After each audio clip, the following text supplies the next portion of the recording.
আমি মাননীয় প্রধান উপদেষ্টার প্রতি কৃতজ্ঞতা প্রকাশ করছি। আমি যখন ওনাকে অনুরোধ করলাম এরকম একটা অনুষ্ঠানের জন্য, উনি সাথে সাথে রাজি হলেন। আমি মাননীয় প্রধান উপদেষ্টাকে আবার ধন্যবাদ জানাচ্ছি। ওনার অনেক কর্মব্যস্ততার মাঝেও উনি রাজি হয়েছেন এখানে এসে, এবং উনি আমাকে অনুপ্রাণিত করেছেন এই কাজের জন্য। এই জন্য ওনার প্রতি আমি কৃতজ্ঞতা জ্ঞাপন করছি।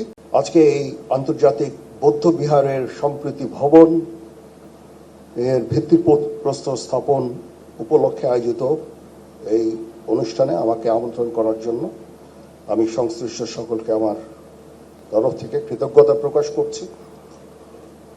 আমি মাননীয় প্রধান উপদেষ্টার প্রতি কৃতজ্ঞতা প্রকাশ করছি। আমি যখন ওনাকে অনুরোধ করলাম এরকম একটা অনুষ্ঠানের জন্য, উনি সাথে সাথে রাজি হলেন, এবং আমরা সবসময় এই দেশের ধর্ম, বর্ণ, গোত্র সকল সম্প্রদায়ের সাথে আমরা অত্যন্ত ওতপ্রোতভাবে জড়িত, এবং আমরা একসাথে বাস করতে চাই।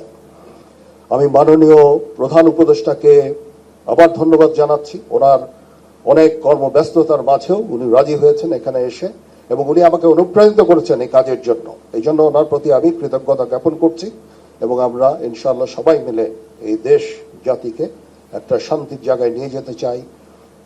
গৌতম বুদ্ধের বাণীর এখন এই বর্তমান সময়ে অত্যন্ত গুরুত্বপূর্ণ। আমরা শান্তির দেশ চাই, শৃঙ্খলার দেশ চাই। আমরা এখানে হানাহানি, বিদ্বেষ চাই না।